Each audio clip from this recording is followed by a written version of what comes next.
Olá, vamos buscar um pouco de paz para hoje?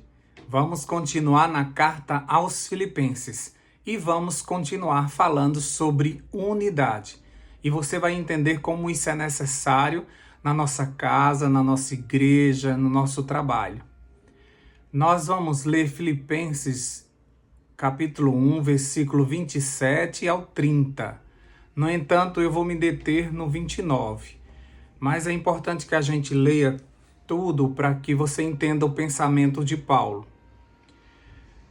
Então, Filipenses capítulo 1, a partir do versículo 27, nós lemos assim, Vivei acima de tudo, por modo digno do evangelho de Cristo, para que, ou indo ver-vos, ou estando ausente, ouça no tocante a vós outros que estáis firmes em um só espírito.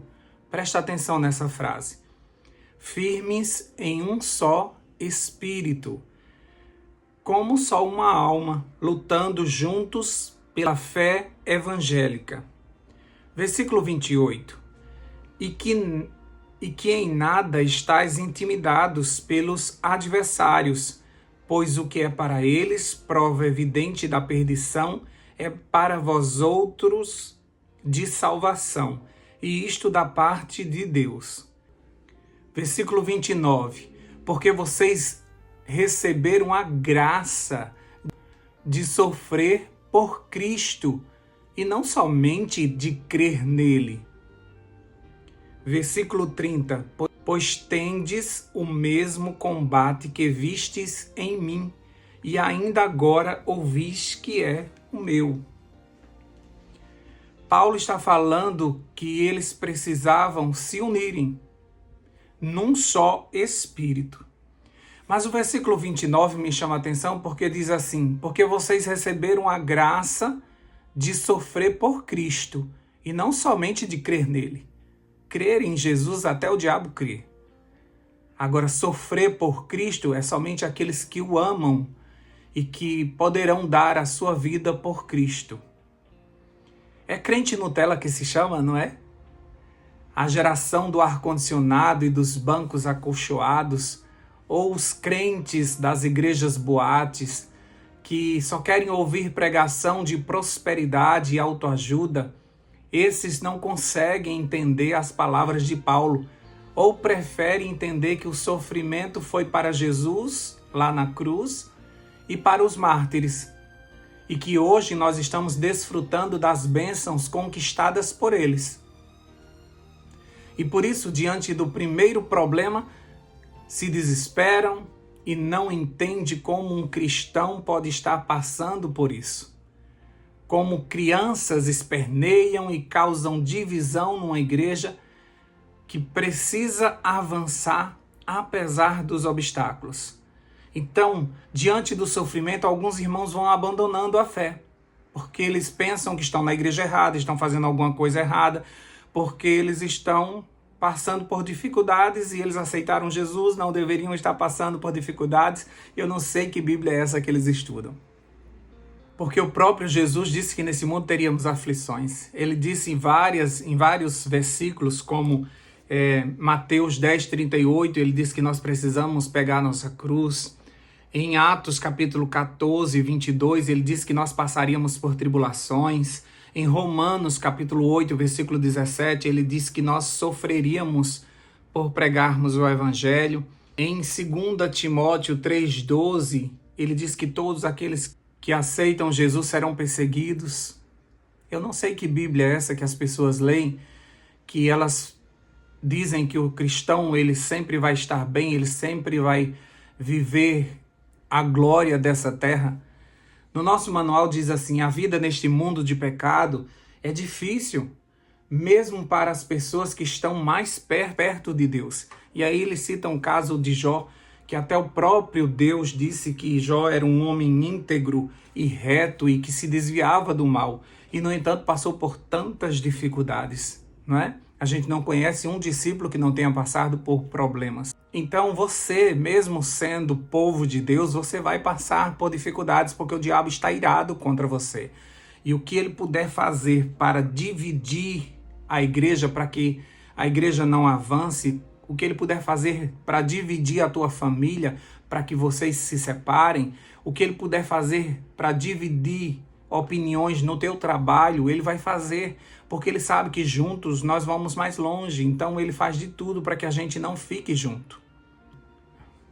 Portanto, nós precisamos aprender a lutar juntos, pois como está escrito lá em Marcos capítulo 3, se uma casa estiver dividida contra si mesma, tal casa não poderá subsistir.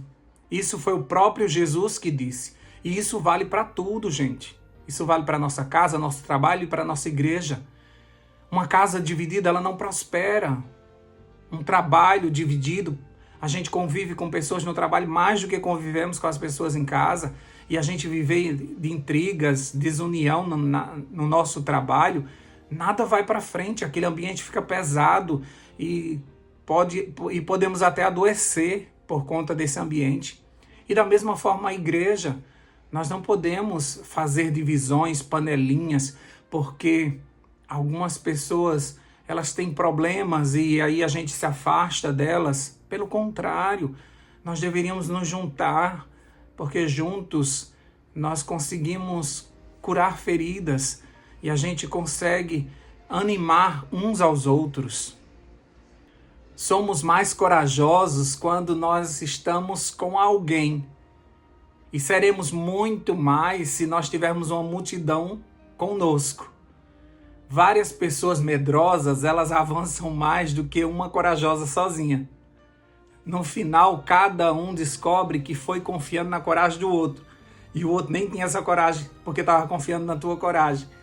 Não sei se quando pequenos vocês tinham esse problema de ir numa cozinha escura, ir no banheiro no escuro e você tem que chamar seu irmão ou chamar o pai e a mãe para irem, ou vocês escutaram um barulho, alguém está no quintal e aí você chama, acorda o outro para ir e não é porque o outro é corajoso, vai dois medrosos tentar descobrir o que é, porque a gente junto a gente tem mais coragem. Deus sabe disso. E por isso nos fez em família, para que a gente se mantivesse juntos, sabe? Deus criou as comunidades, as igrejas, porque Ele sabe que o ser humano, ele precisa do outro para ser feliz. Ele precisa estar junto, porque sozinhos, Ele observou isso em Adão e disse, não é bom que Adão esteja só. Não é bom que o homem esteja só. E criou a mulher. Isso é em tudo, gente. Em tudo. Juntos a gente consegue muito mais. Às vezes no trabalho você pensa que você fez uma grande parte, mas existem partes pequenas que precisam ser feitas, senão o teu projeto morre. O teu trabalho fica parado. Existe todo um processo, toda uma empresa se movimenta para que uma ação seja bem executada. Então tudo... Somos peças de uma grande engrenagem. Juntos a gente faz coisas extraordinárias. Sozinhos a gente pode fazer alguma coisa, mas é tão pouco. A gente precisa avançar. Nós não temos tempo de fazer poucas coisas. Nós precisamos avançar. Nós precisamos acelerar o passo, porque tudo indica que Jesus está voltando. E a gente não pode estar perdendo tanto tempo. Os problemas nos dividem. Por conta da dor e tudo que estamos passando, não queremos ser pedra de tropeço para o grupo e então nós nos separamos. Nós desistimos porque eles estão tão bem, eles estão avançando tanto, eles têm tanto dons e a gente não tem isso tudo e a gente sai de cena. E sem perceber, nós estamos enfraquecendo o grupo, que quando olha para trás... e eles percebem que tantos estão desistindo como você, eles começam a andar de forma mais lenta e eles começam a pensar constantemente em voltar, em desistir também. Porque se eles não conseguiram levar você, eles vão conseguir levar outra pessoa? Então, sabendo disso, tanto Jesus como Paulo, eles incentivavam a unidade apesar da diversidade. Porque eram pessoas de vários lugares, como até hoje... Até mesmo num casamento, são duas pessoas que se juntam com duas criações diferentes. Tem tudo para dar errado. Mas se Deus estiver, se o Espírito Santo estiver, se Jesus estiver naquele lugar, as pessoas conseguem se unir. Quando Jesus promete o poder do alto, o Espírito Santo, ele não promete a um discípulo. Ele não olha para aquele que está mais desenvolvido, tipo Pedro, que era o líder, e não dá a ele o Espírito, somente a ele, para que depois ele repasse para os outros. Não. Ele promete esse poder para todos os que estiverem juntos, em oração, unânimes. Então eles tiveram que se juntar. Mas como é que a gente junta um Pedro com um espírito colérico, sanguinário? Como é que a gente junta ele com um João de espírito amoroso, um Tomé de espírito incrédulo e outros tantos espíritos diferentes? Voltando à leitura lá em Filipenses capítulo 1, no versículo 27, vocês lembram que eu disse para vocês darem ênfase a essa palavra que Paulo estava falando? Que estais firmes em um só espírito. Paulo fala disso lá em Efésios capítulo 4, do versículo 3 ao versículo 6. E ele diz assim, fazendo tudo para preservar a unidade do espírito no vínculo da paz. Há somente um corpo e há somente um espírito, como também é uma só esperança, para a qual vocês foram chamados, a um só Senhor, uma só fé, um só batismo, um só Deus e Pai de todos, o qual é sobre todos, age por meio de todos e está em todos. Ou seja, ele diz logo no início que nós somos um corpo só e um espírito só. Mas eu não falei para vocês que esses discípulos, cada um tinha um espírito diferente? E quando você olha para o pessoal da tua casa, da tua família, cada um não tem um espírito diferente? Cada um não quer agir de uma forma diferente? Cada um não tem um temperamento diferente? Quando a gente olha para o nosso trabalho, o pessoal do trabalho, cada um tem um espírito diferente. Quando a gente olha para a igreja, cada um tem um espírito diferente. Não deveria ter, mas na igreja também, cada um tem um espírito diferente. Mas Paulo diz que nós devemos estar firmes num só espírito. Ou seja, nós precisamos nos juntar em oração, consagração, alcançando a unidade, nós receberemos um só espírito. Foi derramado sobre os discípulos no Pentecoste um só espírito. E agora aqueles que eram diferentes, eles tinham o mesmo espírito. Esse é o segredo. Então na tua casa, no teu trabalho, onde você estiver em grupo, você precisa que todos tenham o mesmo espírito. Se eles tiverem o mesmo espírito, eles terão o mesmo objetivo, eles irão para o mesmo lugar, eles vão trabalhar com esse mesmo foco e tudo vai andar bem rápido. Então, quando nos juntamos em oração, o nosso espírito será trocado pelo Espírito Santo e todos teremos o mesmo espírito e conseguiremos, cheios do seu poder, enfrentar os sofrimentos e avançar na pregação do Evangelho ou naquele objetivo que o grupo com o mesmo espírito agora consegue fazer de forma mais rápida. Por isso que Paulo se preocupa com isso, escreve uma carta aos Filipenses. Por isso que Jesus, antes de morrer, faz a sua última oração pelos discípulos e pede a Deus que eles sejam um, que eles vivam em unidade, assim como ele vivia com o Pai. Então, isso é necessário demais. Para que possamos permanecer no caminho, precisamos estar unidos. Não é cada um vai para um lado. Não é porque todo caminho leva a Deus. Não é verdade. Nós temos apenas um caminho. A Bíblia diz que apenas Jesus é o caminho. Não existe vários caminhos. E também que o caminho é estreito. E que precisamos estar juntos para recebermos a plenitude do Espírito, entende? Então, a unidade ela é necessária e você tem que buscar isso em onde você for. Você tem que ser a pessoa que vai unir as outras. Você não pode ser a pessoa que divide. E você mesmo, com a tua opinião, com o teu conhecimento ou com tua santidade, você não pode afastar as pessoas. Se o teu evangelho, se a tua pregação, ela separa, para.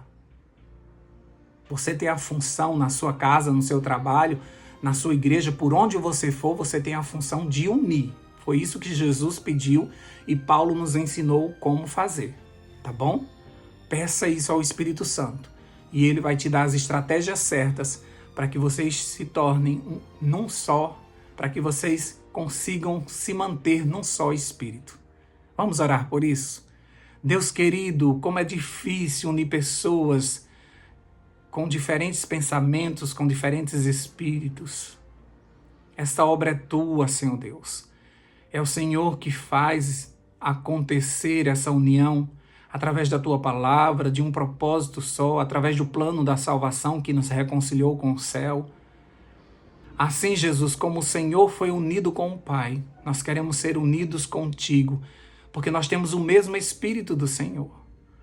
Como a tua palavra diz, nós somos co-herdeiros do céu, com a mesma missão de salvar o maior número de pessoas das garras do inimigo. O diabo sabe disso e ele tem dividido lares, trabalhos, igrejas. Ele sabe que as pessoas precisam se manter distante. Ele prega com uma autoajuda, a gente pensar mais na gente, a gente se amar mais, a gente investir mais na gente, em deixar o outro resolver a sua própria vida. E muitos têm acreditado nisso e têm se tornado pessoas egoístas, incapazes de dividir até mesmo um pão com alguém que pede, que bate na sua porta. Ó Deus de misericórdia, nos conceda o teu Espírito que a liga, que nos une, que nos torna um povo só, com a única mentalidade, que liga cada parte do corpo de Cristo, formando um corpo perfeito, para avançarmos na pregação do Evangelho e para cuidarmos uns dos outros. Quando a gente descobrir que a gente é parte um do outro, a gente não vai se machucar, mas a gente vai se cuidar, porque cuidando do outro eu estou cuidando de mim mesmo. Por isso, Deus, ajuda-nos a conseguirmos a união na nossa casa, no nosso trabalho, na nossa igreja, que a gente seja esse agente usado pelo Espírito para fazer com que essas pessoas façam as pazes, que elas mantenham o foco para o crescimento da família, do trabalho e da igreja. Ajuda-nos nessa missão. Nós cremos que isso é possível porque foi o Senhor que disse que isso era necessário. Então nós cremos na tua palavra e nós enfrentamos, apesar dos nossos problemas, nós lutamos juntos e juntos choramos e juntos crescemos e juntos veremos esse céu se rasgando e o Senhor voltando para nos buscar. Dá-nos a tua paz, fica conosco nesse novo dia. Em nome de Jesus nós oramos. Amém, amém e amém. Paz para hoje é o que eu desejo para você.